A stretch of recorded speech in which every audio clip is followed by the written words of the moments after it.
Assalamualaikum warahmatullahi wabarakatuh. Alhamdulillah rabbil alamin. Wassalatu wassalamu ala rasulil amin. Haril basariyati wa munqidil insaniyah wa ala alihi wa sahbihi alladhina hamalu liwa'a ad-da'wah ila Allah wa jihadi fi sabilih ورفعوا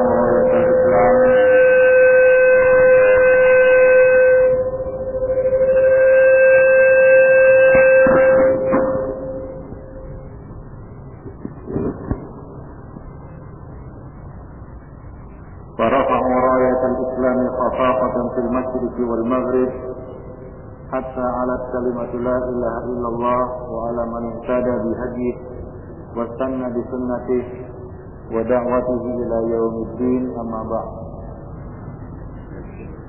Ikhwani fi din, azami Allah wa iyyakum jami'an. Alhamdulillah pada malam ini kita dapat bertemu di majelis ini.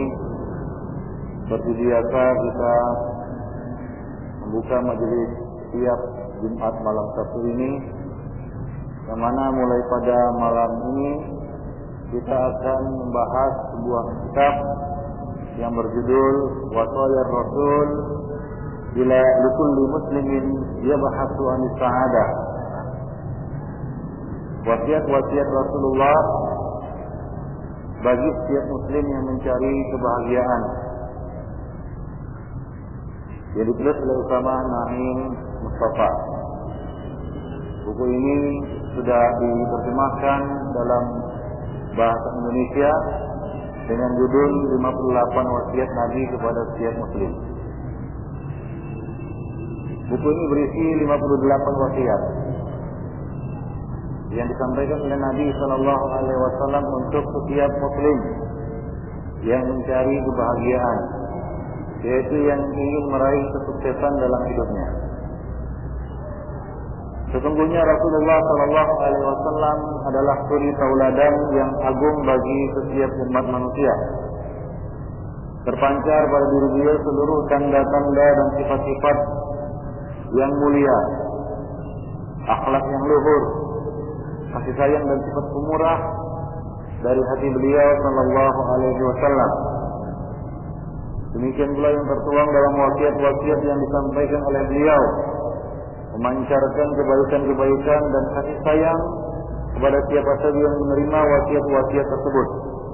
Wasiat-wasiat yang bijak dan penuh hikmah, ikhwan fillah rahimani wa rahimakumullah, yang keluar dari lisan beliau yang mulia, yang layak untuk disimak dengan seksama dengan hati sebelum disimak dengan telinga, lalu memahami serta mentadabburi dan meminta pertolongan kepada Allah Subhanahu wa taala untuk mengamalkan setiap wasiat yang didengar oleh Rasulullah dari Rasulullah sallallahu alaihi wasallam. Oleh karena itu, ikhwan fillah azani Allah wa iyyakum jami'an, falidzalika ala kulli muslimin ay yulqiya as-sam'a li kulli kalimatin takhruju min famihi at-tahir fi hadhihi al-wasaya. Oleh karena itu, setiap muslim harus memasang telinga baik-baik untuk menyimak setiap wasiat yang keluar dari lisan Rasulullah sallallahu alaihi wasallam yang suci. Ala bikuntu bijam'iha bitawfiqillahi wahdahu wallahu as'alu an yaf'a biha kullu muslimin wa muslimatin innahu waliyyu dzalika wal qadiru alaihi. Yang dengan taufik dan inayah dari Allah Subhanahu wa taala, wasiat-wasiat tersebut dikumpulkan dalam jaringan ini, di dalam buku dan tulisan ini. Kita memohon kepada Allah Subhanahu wa taala taufik dan inayah, dan memohon kepada Allah Subhanahu wa taala agar menjadikan majelis ini bermanfaat bagi setiap muslim dan juga muslimah yang mendengarnya. Sesungguhnya Allah Subhanahu wa taala Maha Kuasa atas segala sesuatu. Dan sekarang kita akan mulai dari wasiat yang pertama. Wasiat yang pertama adalah al-harf 'ala al-ikhlas fi jami'il a'mal wal aqwal. Wasiat pertama menuju kebahagiaan adalah senantiasa ikhlas dalam setiap amalan dan ucapan. Diriwayatkan dari Amirul Mukminin Umar bin Al-Khattab radhiyallahu taala anhu qala sami'tu Rasulullah sallallahu alaihi wasallam yaqul innamal a'malu binniyat wa innamal likulli imri'in ma nawa. Sesungguhnya amalan itu tergantung pada niatnya dan bagi setiap orang akan mendapatkan apa yang dia niatkan. Ikhwan fillah rahimani wa rahimakumullah jami'an. Hadis ini merupakan hadis yang menjadi asas dan sandaran bagi setiap amal-amal yang dikerjakan dengan niat yang ikhlas. Yaitu setiap amalan, apalagi itu amalan mendekatkan diri kepada Allah Subhanahu wa taala, harus dilaksanakan dengan niat yang ikhlas. Innama likulli imri'in ma nawa. Karena setiap orang akan mendapatkan apa yang dia niatkan. Kalau niatnya ikhlas lillahi tabaraka wa ta'ala, mengharapkan wajah Allah, maka Allah Subhanahu wa ta'ala akan memberi sesuai dengan kadar niatnya. Dan kadar keikhlasan seseorang itu berbeda-beda dengan orang yang lain. Semakin tinggi nilai keikhlasan seorang hamba, maka akan semakin banyak dan besar pula yang ia dapatkan di sisi Allah Subhanahu wa ta'ala. Semakin rendah kadar keikhlasannya, maka akan semakin sedikit apa yang akan didapatkannya nanti di sisi Allah Subhanahu wa taala. Oleh karena itu Rasulullah sallallahu alaihi wasallam mengatakan wa innamal likulli imri'in ma nawa. Sesungguhnya bagi setiap muslim apa dia akan mendapatkan apa yang dia niatkan. Qanifuddin rahimani wa rahimakumullah. Jadi sebelum kita melangkah untuk beramal, sebelum kita berbuat, sebelum kita beraktivitas, sebelum kita melakukan apa saja, terutama ibadah, maka pastikan niat kita itu ikhlas lillahi ta'ala. Innamal a'malu binniyat. Sesungguhnya amal yang baik, amal yang saleh itu hanya diterima dengan niat yang ikhlas, niat yang salehah, niat yang lurus, niat yang benar. Ikhwanifiddin, azanillah wa iyyakum. Jadi ini kunci setiap amalan. Kuncinya adalah hati yang ikhlas. Di mana hati ikhwanifiddin rahimani wa rahimakumullah jami'an merupakan penggerak dari semua anggota tubuh yang kita miliki. Mulai dari ujung rambut dan ujung kaki, mulai dari ujung rambut sampai ujung kaki, semua itu digerakkan dengan penggerak yang namanya hati. Dan hati ikhwanifiddin akan menggerakkan anggota tubuh ini kepada ketaatan dan kepada yang baik untuk pemiliknya apabila hati itu dipenuhi dengan keikhlasan. Ya, apabila hati dipenuhi dengan keikhlasan, maka amalan pun akan menjadi lurus dan fokus. Tapi kalau hati sudah dipenuhi dengan riya, sum'ah dan ketidakikhlasan dari pelakunya, maka amal itu atau seluruh anggota badan akan melakukan penyimpangan dan penyelewengan. Dia akan berjalan ke kanan ke kiri, dia akan menoleh ke kanan ke kiri. Dia tidak fokus terhadap apa yang dia amalkan. Dia tidak fokus terhadap apa yang dia kerjakan. Ikhwanifiddin rahimani wa rahimakumullah jami'an. Oleh karena itu, ya, sumber dari kegagalan atau penyebab utama dari sebuah kegagalan adalah niat yang kurang atau tidak ikhlas.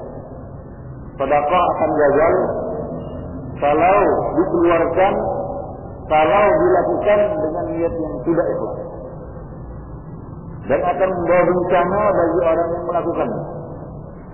Jihad akan rusak apabila dasarnya adalah tujuan yang tidak ikhlas, bukan karena Allah, tapi untuk tujuan-tujuan yang lain. Jihad tidak membawa berkah, malah membawa musibah atas diri. Demikian pula amal-amal lainnya, salat dan lain-lain sebagainya. Jika pendorongnya adalah hati yang dipenuhi dengan penyakit-penyakit riya dan sum'ah, maka amalan yang kita lakukan itu tidak akan bermanfaat bagi diri kita di dunia maupun nanti di akhirat di sisi Allah Subhanahu wa ta'ala. fillah, a'azzanillah wa iyyakum. Jadi hendaklah kita memasang niat yang ikhlas di dalam setiap amalan yang hendak dan akan kita kerjakan. Rahimani wa rahimakumullah. Dan ikhlas ini merupakan salah satu dari dua syarat diterimanya sebuah amal. Dua syarat diterimanya sebuah amal. Yang pertama adalah ikhlas niat, dan yang kedua adalah muwafaqatus sunnah. Yang pertama adalah niatnya ikhlas, dan yang kedua sesuai dengan sunnah Rasulullah Sallallahu Alaihi Wasallam. Nah, ini menunjukkan kepada kita semua tingginya kedudukan ikhlas di dunia. Bahkan syaitan telah mengatakan bahwa dia tidak akan bisa memainkan makarnya. Dia bisa menjalankan makarnya terhadap orang-orang yang ikhlas. Illa ibadatan minhumul mukhlasin. Kecuali terhadap hamba-hambamu yang ikhlas. Kenapa? Apa rahasianya? Syaitan tidak dapat melumpuhkan orang-orang yang ikhlas. Ikhwani fiddin, perlu antum ketahui bahwa rusaknya amal itu apa penyebabnya? Hati, ikhwani fiddin. Hati yang kotor, yang dipenuhi dengan kekotoran syirik dan riya, itulah yang menyebabkan rusaknya amal. Dan setan masuk melalui pintu ini, yaitu hati manusia. Dimasukinya hati manusia, dan penyakit pertama yang ditanamkannya ke dalam hati manusia itu adalah penyakit riya dan syirik kepada itu. Penyakit syirik. Dan dia mulai bukan dari syirik akbar, tapi dia mulai dari syirik yang kecil. Dan syirik yang kecil ini seperti yang dikatakan oleh Rasulullah Sallallahu Alaihi Wasallam lebih samar daripada rayapan semut hitam di atas batu hitam di malam yang kelam. Begitu samarnya riya ini. Maka syaitan masuk melalui pintu riya untuk merusak semua amal. Dan orang kalau sudah terbiasa riya, ini susah. Bukan sedina azan Allah wa iyyakum. Apapun yang dilakukannya maka tujuannya itu berbelok, melenceng. Dakwah tidak ikhlas, rusak. Salat tidak ikhlas, rusak. Sedekah tidak ikhlas, rusak. Padahal mungkin sudah berjuta-juta, mungkin bermiliar dia usahakan hartanya, tapi rusak seluruhnya karena niat yang tidak ikhlas. Maka dari itu Rasulullah telah memberikan ancaman dan peringatan kepada kita semua bahwa yang pertama kali diadili pada hari kiamat ada 3 orang, dan 3-tiganya ini penyebabnya adalah riya, yaitu dia beramal bukan untuk Allah. Ya, bukan untuk Allah, walaupun yang diamalkannya itu adalah amal-amal kebaikan, tapi dia lakukan itu untuk mengejar sebuah sebutan. Disebut ini, disebut itu, ya, mencari popularitas supaya populer, supaya dikenal dan lain-lain sebagainya. Nah, inilah yang merusak. Ikhwanuddin rahimani wa rahimakumullah. Jadi ini merupakan, ya, kita katakan dasar dan asas dari semua amalan. Apapun amalan yang akan kita bangun, asasnya itu tidak ikhlas, maka pastikan kehancuran. Maka Rasulullah Shallallahu Alaihi Wasallam mengatakan dalam sebuah riwayat dari para salaf yang dari Imam Malik, dikatakan man kana lillah kana Allahu lahu, man kana lillahi baqa. Barang siapa yang lillah, maka Allah akan menolongnya. Barang siapa yang lillah, maka amalnya akan kekal. Amalnya akan kekal dan amalnya akan bertahan. Baqa di sini bukan fitin, yaitu amalnya akan bertahan apabila niatnya ikhlas. Tapi sebaliknya, jika niatnya tidak ikhlas, maka Allah tidak akan membantunya. Dan yang kedua, amalnya itu tidak akan kekal, amalnya itu tidak akan bertahan. Jadi 2 ciri amalan yang ikhlas. Allah akan membantunya di dalam beramal. Ya. Dan yang kedua, Allah Subhanahu wa taala akan menjadikan amalnya itu kekal abadi. Allah akan menjadikan amalnya itu bertahan. Ya, ini merupakan salah satu tanda-tanda keikhlasan. Itu amalnya bertahan. Amalnya akan kekal abadi. Dan 2 tanda-tanda riya, Ya, dua tanda-tanda riya. Yang pertama, Allah tidak akan membantunya dalam beramal. Dan yang kedua, mungkin amalnya itu tidak akan bertahan dan amalnya itu tidak akan kekal abadi. Coba lihat orang-orang beramal karena riya. Bertahankah amalannya? Tidak. Mungkin cuma bertahan 1 atau 2 bulan, 2 atau 3 hari, atau paling lama 1 atau 2 tahun. Kemudian dia tinggalkan. Orang yang berdakwah misalnya tidak ikhlas. Mungkin ya karena dia mengejar sesuatu selain Allah, 1-2 tahun masih, ya dia masih punya semangat untuk mengejar tujuan yang selain Allah itu. Tapi tahun-tahun berikutnya, 2 tahun kemudian, atau setelah 2 tahun kemudian, dia tidak memperoleh apa yang dikejarnya, maka dia akan meninggal lagi. Nah, ini merupakan tanda bahwa dia tidak ikhlas atau sudah terjangkiti penyakit riya, tujuan-tujuan selain Allah di dalam amal. Ya, demikian juga misalnya membantu orang, demikian juga menuntut ilmu. Nah, jadi orang-orang yang tidak bertahan menuntut ilmu itu tepuk dada tanya selera. Pertama yang harus ditanyakannya kepada dirinya, ini saya selama ini sudah ikhlas atau ada tujuan lain dari menuntut ilmu itu. Nah, ikhwan fillah azanillah wa iyyakum jami'an. Maka ini adalah dasar. Ini adalah asas. Ini adalah fondasi di dalam membangun di bangunan amal kita. Ya, bangunan amal kita akan bertahan lama. Ya, akan mudah pembangunannya apabila fondasinya itu ikhlas. Tapi kalau fondasinya riya, tidak ikhlas, maka bangunan itu akan roboh sebentar saja. Dan dia akan kesulitan di dalam membangunnya. Allah. Coba lihat betapa berat orang-orang yang beramal karena riya. Dia paksakan. Kenapa? Karena mengejar sebutan, mengejar setoran. Dia paksakan. Dan dia merasa berat, merasa terbebani dengan amal tersebut. Ya, dia tidak mendapatkan taufik, merasakan kelezatan dalam beramal.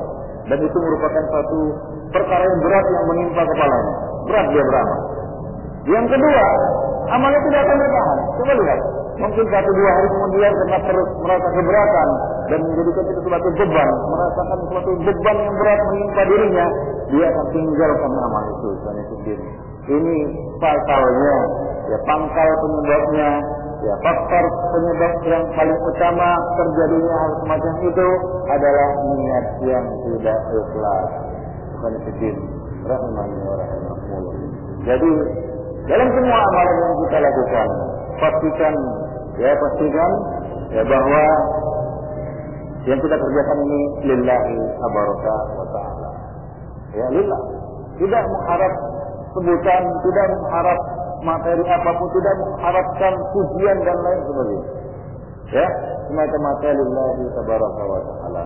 Ya, kita mengharapkan balasan yang ada di sisinya. Dan apa-apa yang ada di sisi Allah itu khairun mimma tajma'un. Qul wa bi fadlillahi wa rahmatihi huwa khairun mimma tajma'un. Ya, katakanlah dengan karunia dari Allah Subhanahu mimma yajma'un.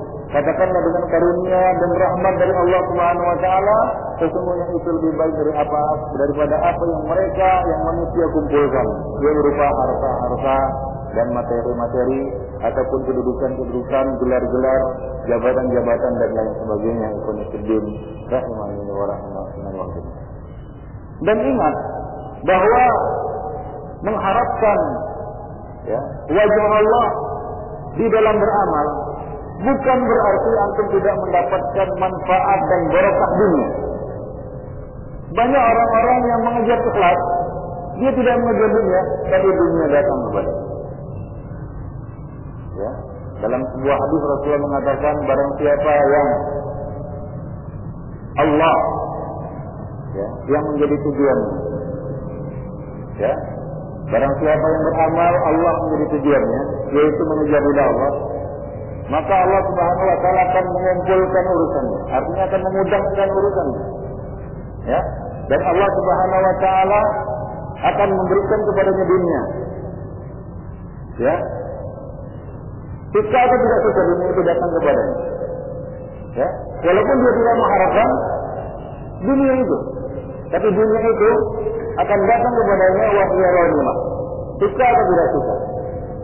Jadi jangan bayangkan ketika kita ikhlas, pasti kita tidak dapatkan apa-apa, faedah apa-apa di dunia atau berkah apa-apa di dunia. Jadi berapa banyak orang-orang yang ikhlas, tujuannya itu wajah Allah. Di samping itu dia mendapatkan juga apa? Faedah di dunia, walaupun itu tidak dikejarnya dan tidak ada di dalam benak dan pikirannya. Nah demikian ikhwan-ikhwan rahimani wa rahimakumullah. Ya, coba lihat Al-Imam Al-Bukhari ketika menulis kitab sahihnya, dia tidak mengejar pujian, dia tidak mengejar kita katakan sebutan, ikhlas. Ya. Nah, bagaimana apa hasilnya? Ya, di dunia, ya berapa banyak sampai detik ini orang-orang mendoakan Al-Imam Al-Bukhari, memujinya, ya, dan mengenang jasanya dan seterusnya. Padahal dia tidak mengejar itu, rahimani wa rahimah. Dia tidak mengejar itu. Ya, yang diharapkannya adalah wajah Allah Subhanahu wa taala. Tapi begitulah. Ya, sebutkan itu akan datang walaupun tidak dikejar oleh dan itu merupakan bicara kabar gembira bagi seorang muslim sebelum datang apa yang dijanjikan oleh Allah Subhanahu wa taala. Nah, demikian itu sedih. Ya, innamal a'malu binniyat wa innamal likulli imri'in ma nawa.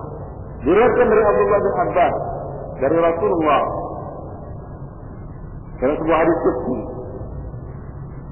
dari Allah Subhanahu wa taala, dia berkata, "Inna Allah katabal hasanat was sayyi'at." ثم بين عنده حسنة كاملة ثم بين ذلك فمن هم بحسنة فلم يعملها كتب الله تبارك وتعالى عنده حسنة كاملة وإن هم بها فعملها كتبها الله عشر حسنات إلى 700 ضعف إلى أضعاف كثيرة وإن هم بالسيئة فلم يعملها كتبها الله عنده حسنة كاملة وإن هم بها فعملها كتبها الله سيئة واحدة.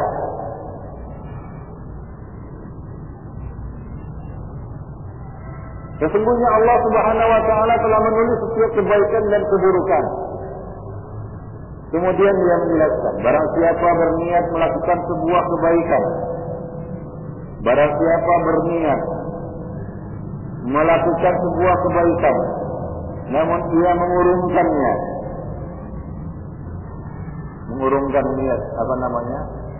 niatnya, rencananya, maka Allah telah menulis untuknya satu kebaikan yang sempurna dengan catatan amma. Amma artinya dia memang benar-benar mau melakukannya, cuma dia urungkan, ya, maka dia telah mendapat satu pahala. Dia telah mendapat satu pahala. Untuknya satu kebaikan yang sempurna. Tetapi apabila ia melaksanakan, ia jadi mengerjakannya, maka Allah menulis untuknya 10 kali lipat pahala. Jadi 10 pahala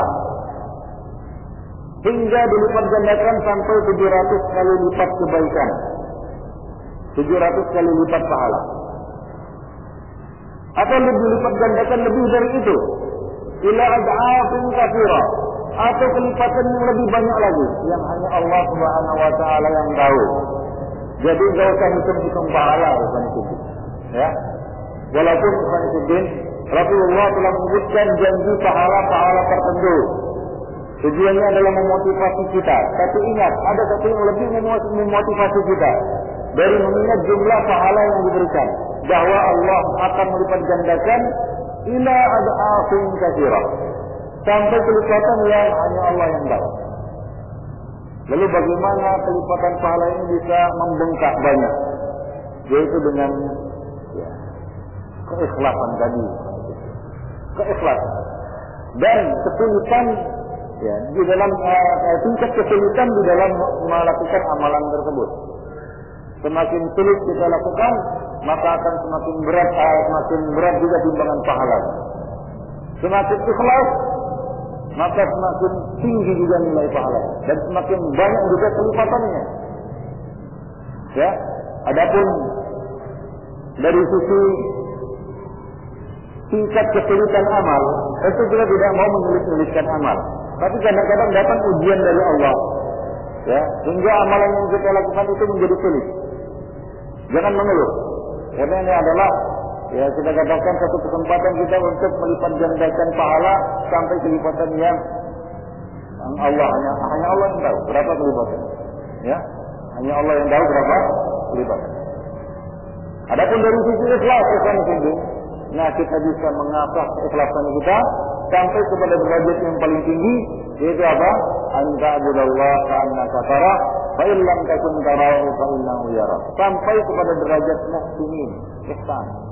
Dan ini merupakan derajat yang paling tinggi di dalam Islam, yaitu apa? Ihsan. Di mana orang sudah mencapai atau seorang hamba sudah mencapai tingkat keikhlasan yang puncaknya. Sudah sampai pada puncaknya. Puncak dari keikhlasannya di dalam beramal, Ikhwanuddin rahimani wa rahmatullahi. Di mana dia tidak lagi peduli celaan orang-orang yang mencela di dalam melakukan amalan tersebut. Ya, dia fokuskan amalnya, wajahnya, hatinya dan seluruh jiwa raganya kepada Allah, mengharapkan wajah Allah dari amalnya tersebut. Ya, nah demikian. Hingga dia tidaklah mundur pada sedikit tantangan, ada sedikit ganjalan, sedikit kandungan. Ini tanda kekuatan ikhlas. Ya, semakin kuat keikhlasan seseorang, maka dia tidak akan terganggu, dia tidak akan terhadang, ya, tidak akan tersandung hanya dengan sedikit halangan. Kenapa? Karena keikhlasan niatnya tadi memotivasinya untuk tegar, ya, sabar, istiqomah di dalam beramal. Nah, orang mengikuti manhaj salaf ini kalau enggak ikhlas, itu sebentar saja umurnya itu. Ya, apalagi ngejar sebutan, kan begitu ya? Ngejar wah-wahan, atau tujuan-tujuan lain selain Allah Subhanahu wa Ta'ala. Mungkin keistiqomahannya cuma, ya, kita katakan keberadaan eksistensinya. Ya, di atas manhaj ini cuma menghitung hari, kata orang. Menghitung hari itu. Sudah itu selesai. Dia akan mencari kepuasan batinnya sesuai dengan apa yang diinginkan dan apa yang ada di dalam hati. Nah, ini orang-orang, contoh orang-orang yang, ya, kita katakan kadar keikhlasannya nihil di Fiddin. Azanillah wa iyyakum. Ya. Jadi Allah Subhanahu wa Ta'ala akan melipat gandakan sampai kelipatan yang hanya Dia yang tahu. Ya, berapa kelipatan. Baik. Dan barang siapa yang berniat melakukan kejahatan, wa in hamma bi sayyi'atin, jika dia berniat, jika seorang hamba itu berniat melakukan kejahatan, namun kemudian dia mengurungkannya, berniat dia melakukan kejahatan, namun dia mengurungkannya, maka Allah menulis untuknya satu kebaikan yang sempurna, satu pahala. Tapi apabila perbuatan itu jadi dilakukannya, maka Allah akan menuliskan untuknya satu dosa kejahatan. Satu dosa kejahatan. Di sini ada berapa kondisi, ada berapa kondisi dari hadis yang kita bacakan tadi? Ada berapa kondisi? Ada 4 kondisi. Mana yang lebih banyak? Yang mendatangkan pahala atau mendatangkan dosa? Pahala. Begitulah dia, pintu-pintu kebaikan terbuka lebar bagi seorang hamba untuk meraih pahala, untuk meraih kebaikan dunia maupun akhirat. Hanya satu kondisi yang mana dia mendapatkan dosa, di mana dia berniat, ya, dan dia melakukannya. Demikian kondisi. Dia berniat, dia urungkan, ya, maka dia mendapatkan satu pahala kebaikan tersebut. Namun di sini perlu bedakan antara orang yang sudah benar-benar berniat, namun tidak jadi melakukannya bukan karena mengurungkannya. Ya, ingat di sini mengurungkan, dia mengurungkan. Jadi sebelum dia melangkah, tapi orang yang sudah misalnya mau mencuri, dia sudah siapkan kantongi kunci T, ya, kemudian dia sudah memasukkan nomor kendaraan, dia sudah menyiapkan semuanya. Ketika hendak melakukan aksinya ada halangan, nggak bisa dilakukannya, dia sudah menurunkan tentang nggak bisa melakukannya, nggak punya kesempatan melakukan. Nah ini dia tetap terhitung dapat satu dosa, walaupun pencurian tidak terjadi, karena dia sudah melangkah dan memulai aksinya. Beda dengan dia mengurungkannya. Beda dengan mengurungkannya. Artinya apa? Nggak jadi. Ya, nggak jadi dilakukan. Dia sadar bahwa itu perbuatan buruk. Dia sadar itu adalah perbuatan yang merugikan orang lain misalnya. Nah ini mendapatkan satu pahala yang sempurna ikhwan fillah. Na'azanillahu wa iyyakum. Baik. Jadi perlu diketahui ikhwan fillah, alam anna Nabi sallallahu alaihi wasallam bayyana hadhihi al-wasiyah li ahammiyatiha wa li kasbil ghidai al-akhbar qadiyah كفر الفجائن الخير كلها للجميع بدون أجر وبدون جوداء. Perlu diketahui bahwa sesungguhnya Nabi Shallallahu Alaihi Wasallam menjelaskan wasiat ini karena pentingnya urgensi dari masalah ikhlas ini. Ya, selain untuk mengungkap sebuah perkara yang sangat penting yang akan membuka semua perbendaharaan kebaikan bagi siapa saja yang ingin mendapatkan kebaikan tanpa modal besar dan tanpa ribut-ribut, tanpa keributan, tanpa ada suara. Yaitu apa? Ikhlas. Apakah ikhlas bersuara dan sedih? Tidak. Orang yang menyuarakan ikhlas itu perlu ditanyakan keikhlasannya. Jadi ikhlas itu tak perlu daudah, tak perlu suara. Amalan yang tak perlu suara tanpa modal besar. Ya, setiap orang punya hati. Itu hati bisa dia kerjakan, ya dia bisa gunakan untuk beramal, dan amal hati yang paling tinggi, yang paling utama adalah ikhlas. Dan dia nggak ribut, nggak ada ribut-ribut, ya, tidak nampak oleh manusia, tidak nampak oleh manusia. Ya, demikian ikhwan fillah amalan hati ikhwan fillah. Azani Allah wa iyyakum jami'an. Ya. Walakin, ماذا في تلك الخزائن فيها لكل مشكلات البشرية حلول وهي متى يكون العمل ذا قيمة ومتى يفقد قيمته. Akan tetapi ada apa pada perbendaharaan tersebut? Padanya terdapat jalan keluar dari semua masalah yang kita hadapi, yaitu bilakah sebuah amal menjadi bernilai dan bilakah amal itu kehilangan nilai. Bilakah amalan seorang manusia diterima di sisi Allah dan bilakah amalan itu ditolak? Serta apa yang diinginkan olehnya dari amal tersebut? Pertanyaan-pertanyaan ini semua berkaitan dengan apa? Dengan ikhlas, dengan amalan hati yang bernama ikhlas. Ikhwan fillah, a'azzani Allah wa iyyakum. I'lam anna an-niyyah la budda min isbariha fi kulli 'amalin yatarattabu as-sawabu 'alayha. Ketahuilah bahwa niat harus selalu terpasang dalam setiap amalan yang akan menghasilkan pahala apabila amal itu dikerjakan secara ikhlas semata-mata karena Allah.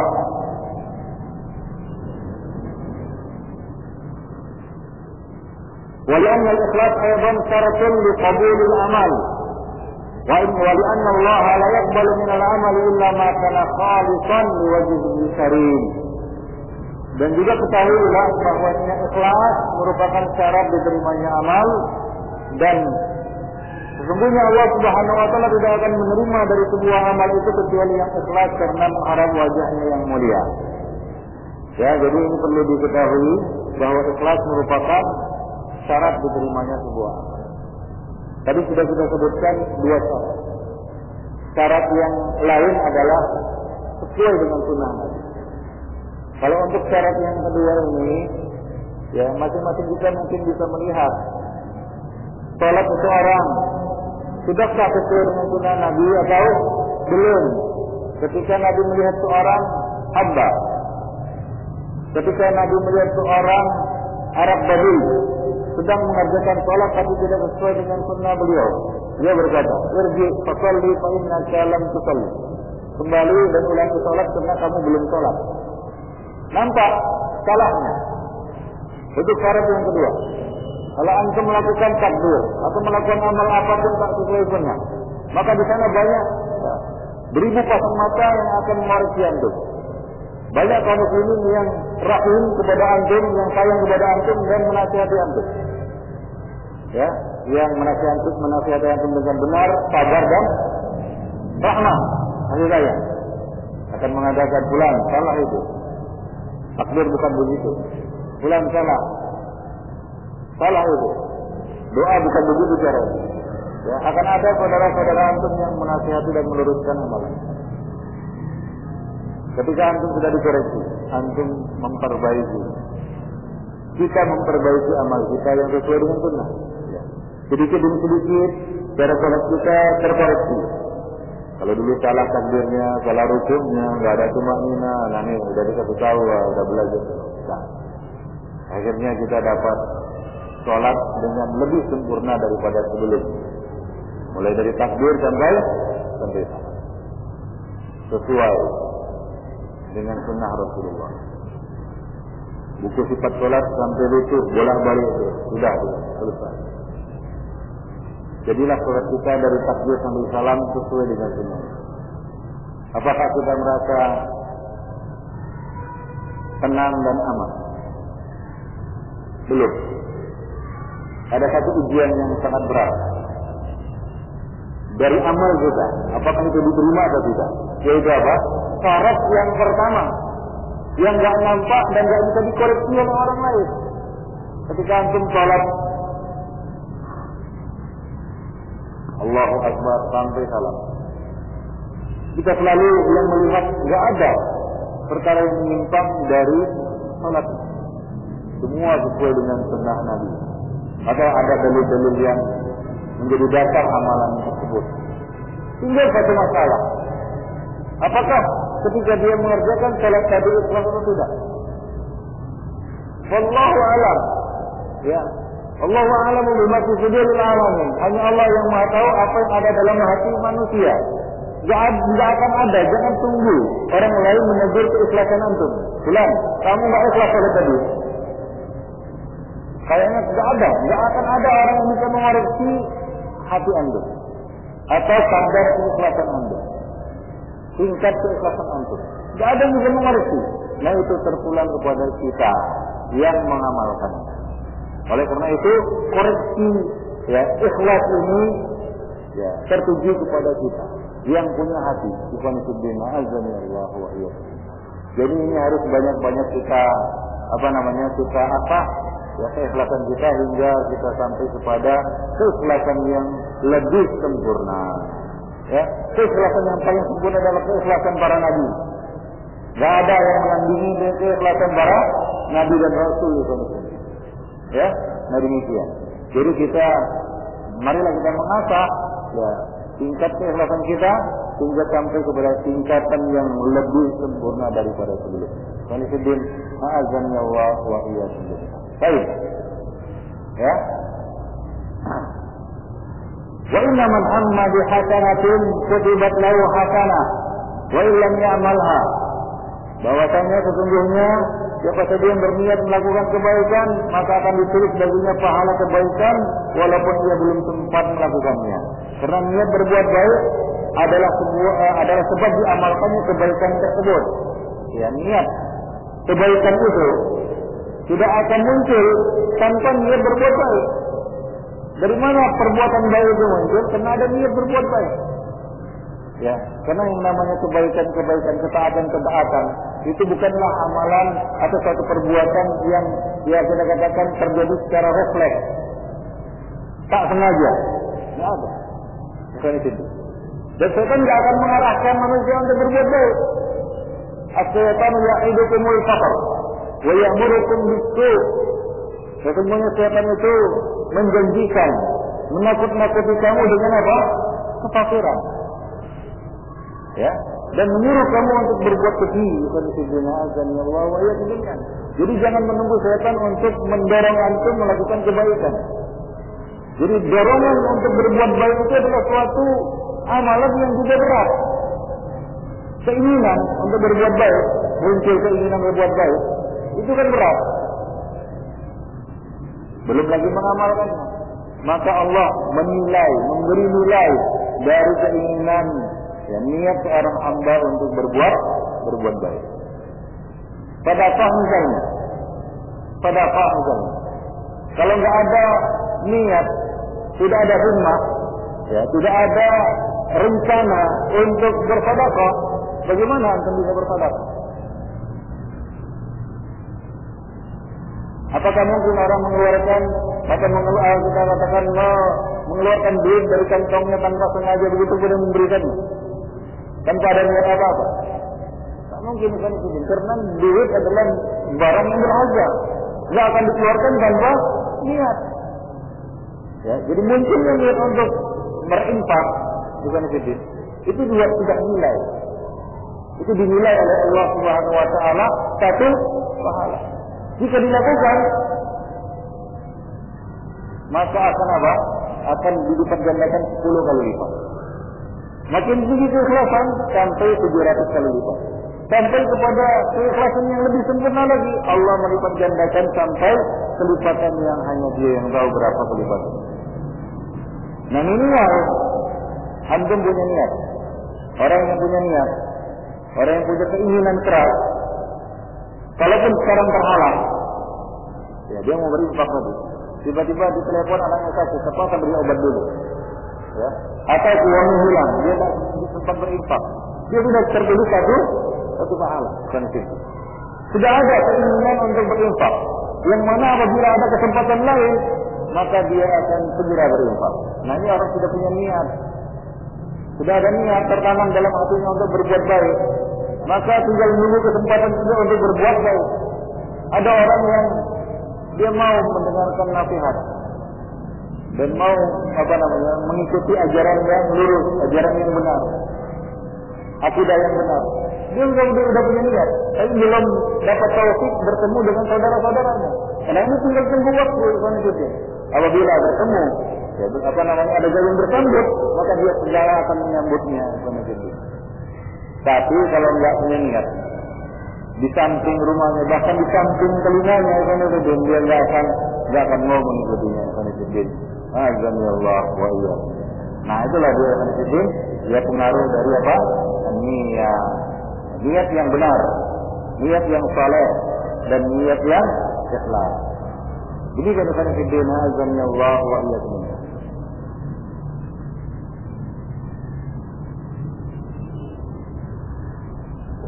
لأن العمل بالحسنة سبب إلى عملها وسبب الخير خير. Karena keinginan untuk berbuat baik merupakan sebab untuk mengamalkannya, dan sebab sesuatu yang baik itu adalah suatu kebaikan. Ya, wa inna man hamma bi sayyi'atin thumma raja'a anha lillahi ta'ala la li shay'in akhar kutibat lahu hasanah. Dan apabila dia berkeinginan untuk melakukan keburukan atau kejahatan, kemudian dia menangguhkannya, mengurungkannya karena Allah, karena takut kepada Allah, bukan karena sebab-sebab lainnya, bukan karena tidak dapat kesempatan, maka akan ditulis baginya satu kebaikan. Lianna ruju'ahu 'anil 'azam 'alaiha khairan, karena kembalinya dia, perbuatannya mengurungkan niatnya tadi dari satu perbuatan jahat, itu adalah satu kebaikan, dan Allah nilai kebaikannya itu. Fanusbina azan ya Allah. Fajuzian fi muqabalati bi hasanah, maka dia akan dibalas sesuai dengan apa? Sesuai dengan kebaikan yang dia lakukan. Bukan itu. Wa intilah, jika ada yang bertanya, lima tuktab sayi'atun bil hammi 'alaiha.